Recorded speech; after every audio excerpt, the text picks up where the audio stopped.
Members of the press, my name is Joseph Gichuru, the chairman of Jubilee Nakuru County, and today we had a great day. Our grassroots leaders in our county came for a meeting here, and we were lucky to have our Secretary General to come and listen to us, share with us our concerns, and also about our county and our country. So I will not talk much because our Secretary General is here. He's going to brief you on what we have been discussing. Secretary General. Thank you. To appreciate the invitation that I received from these leaders from Nakuru. They are officials of the party, Jubilee Party. We have also those who learned on our ticket. The number was much bigger, but some had to leave for many reasons. And they needed us to have a discussion. One, to understand what we are doing because of the very harsh economic times that our people are going through. We had a little bit of discussing on what happened last year. They have heard of new evidence that has come to prove that we had won and we are the winners. And of course there's a question of what do you do when you know you are the winner and somebody else who did not win is sitting on your share. These are discussions that will be ongoing. We have the Azimio People's Barazas, and they also wanted to know how they can be part of those Azimio Barazas, and many other issues that they themselves will also be able to say, kwa sababu wao ni viongozi na wao ndio walikuwa wamenialika na mimi nimekuja na nimeridhika, nimefurahia kuwa na nafasi ya kuongea na wao na kujua kwamba yale ambayo yanatusubua sisi wenyewe hata wao yanawasubua hapa eneo la Nakuru, like any other part of this country. The socio-economic difficulties our people are going through are just as heavy, and they are concerned because they cannot hear that voice of a leader coming in aid of the people. Kwa hivyo ili waweze pia kujisema wenyewe na waseme yale, mniruhusu tu wachache wakuja waseme their take. We have issues including the very unfortunate removal of security from the former head of state. Quite unfortunate, almost to a point where you want to say it's a silly decision, but they will talk about it. Chocho coming to speak when wanaume wako hai, you know, some of those things. And siwaseme kwa nini niendelee kusema Mwalimu Gashohi. And mine would be very it's something that is very important for our nation, the issue of education of our children. When you look at the current status, we have the junior secondary school where they are yet to start learning because of shortage of teachers. And when you destroy the education system, you are actually destroying the future. This is something that we would want addressed with immediate effect. There is also the very serious shortage of facilities in junior secondary schools. They are supposed to be having labs, and yet they don't. Above that, right now we are hearing of stories whereby somebody is saying that Kenyan public universities are going to be privatized. That to me and to any educator is actually a very serious thing, because that is destroying the future of our nation. When it comes to the issue of education and the public universities, they should have adequate capitation. I know in some of the universities like Egerton University, even the workers there and the lecturers have not been paid full salary for quite some time right now. But we are saying what we require there is adequate capitation. It is not privatization of public universities. If anything, even some of the things in the past which have been privatized, like Kenya Airways, it doesn't mean that there is going to be greater efficiency. So for the future of our nation, every Kenyan must resist the issue of privatization of Kenyan universities. We must also demand that the government puts adequate facilities and adequate number of teachers in our education system. I think that's what I would want to say. Thank you now. So much. Wacha niongee kuhusu hiyo mambo ya security ya rais. Alright. Sisi kama watu Nakuru Jubilee Party, jina langu ni Joel Maina Cairo.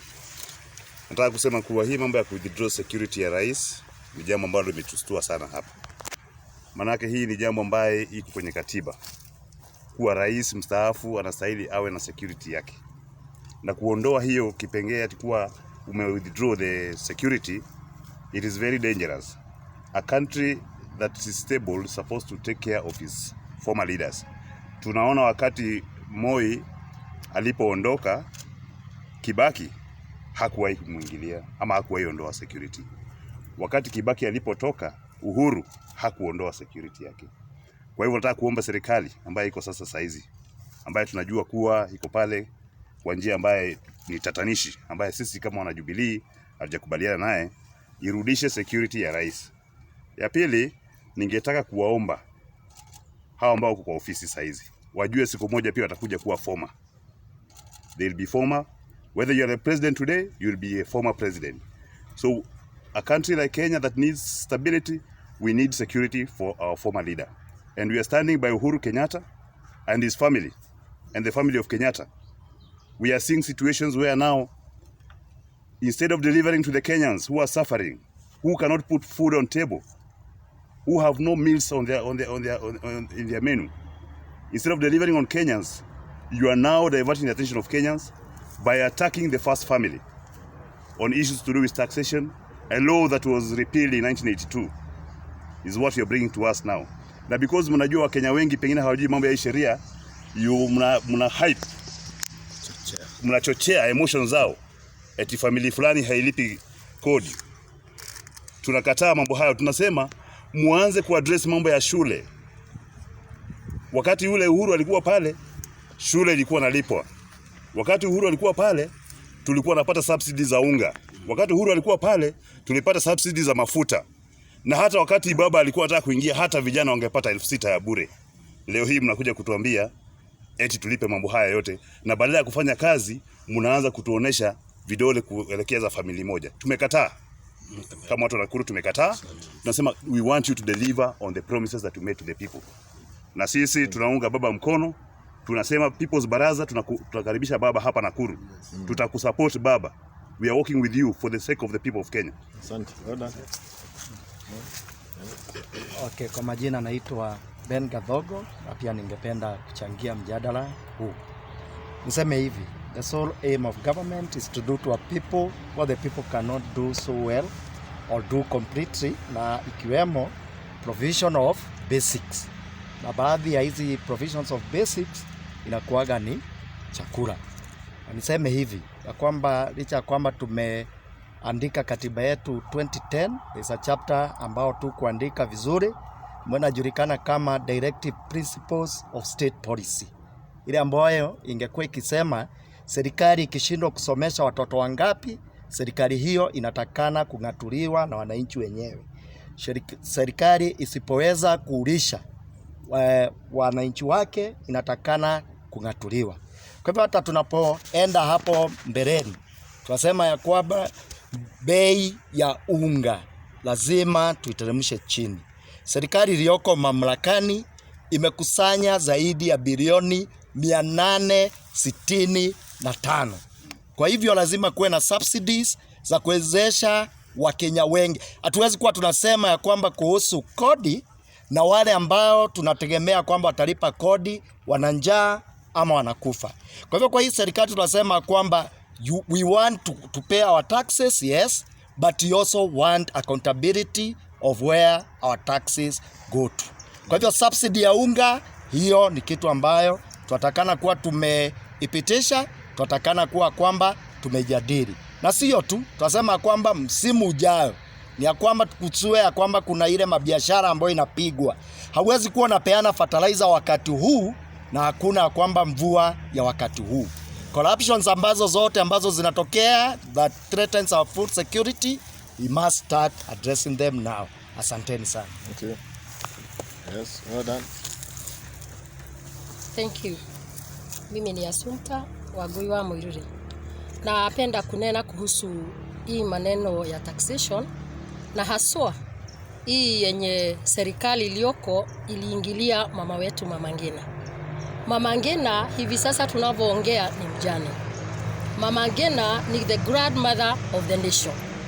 Nataka tu niulize serikali iliyoko, tangu siku gani mlianza kuitisha ushuru kwa wale wamekufa? Kwa sababu Jomo mwenyewe amekufa, hayupo. Na sasa mumeingia mpaka kwa mama, mnaitisha yeye aweze kulipa taxes. Yeye aliweza kusimama na akajiongea. Huyo shosho mkongwe, shosho ambaye mume wake alipigania uhuru wa nchi ya Kenya. Na wale ambao wanasema ni maumau. Maumau ndio nini ikiwa Jomo hakupigania amani tulio nayo sasa hivi ama uhuru wetu wa Kenya, na kisha tunaingia mpaka kwa mke wake mjane. Hivyo ni kumaanisha wanawake wote sisi wale tumefiwa. Basi serikali iingie kwa kila mmoja na waanze kuokota ushuru kwa mauti za waume wao. Kwa hivyo mimi ningelipenda tu kusema sisi kama kina mama, hiyo imetukera sana, hiyo imetuingia kwa koo, na hivyo ni kumaanisha wale wajane hawana mwenyewe. Na nikikumbuka katika Biblia, yule mama ambaye alikuwa anaambiwa alipe deni kwa kupeana watoto wake. Hivyo ni kumaanisha wamama wajane wote watoe vijana wao waende wakatumikie serikali iliyoko, kwa sababu hivyo ndivyo mwelekeo ambao uko kwa sasa. Asante. Thank you. Thank you very much.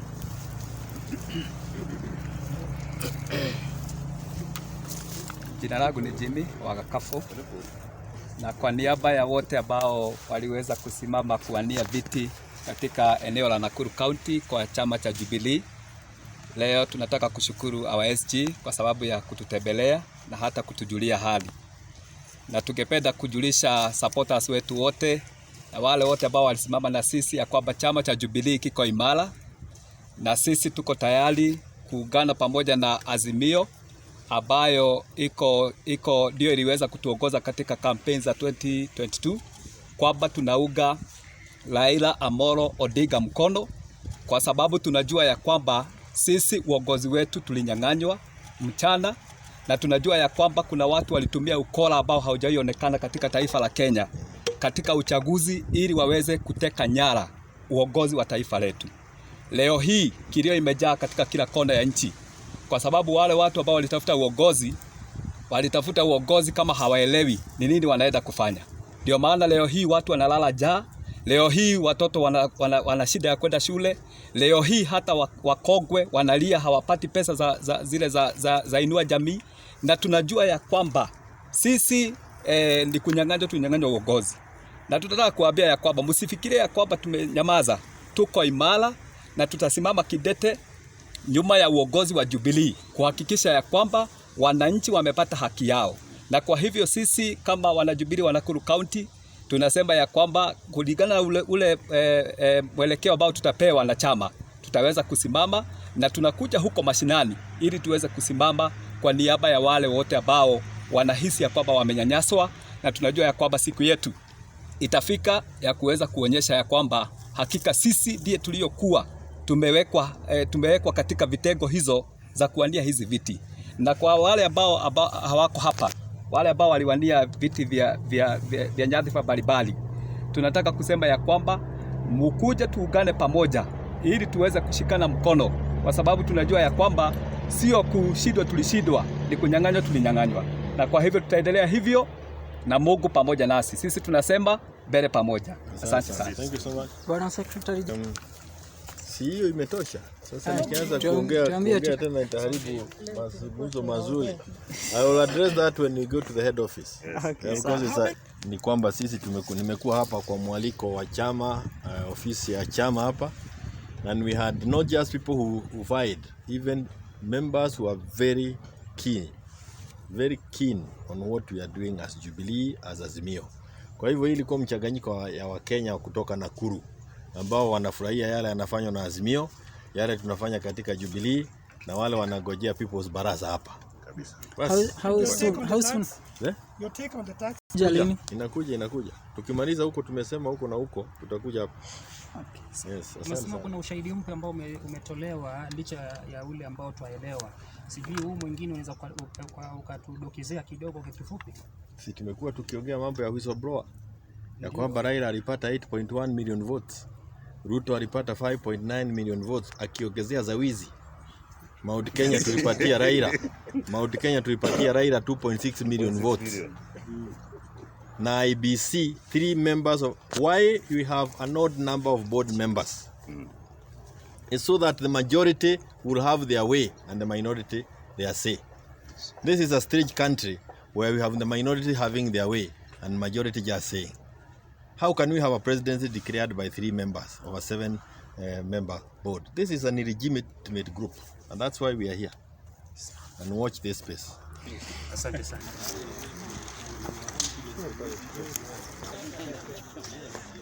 Mimi tuko na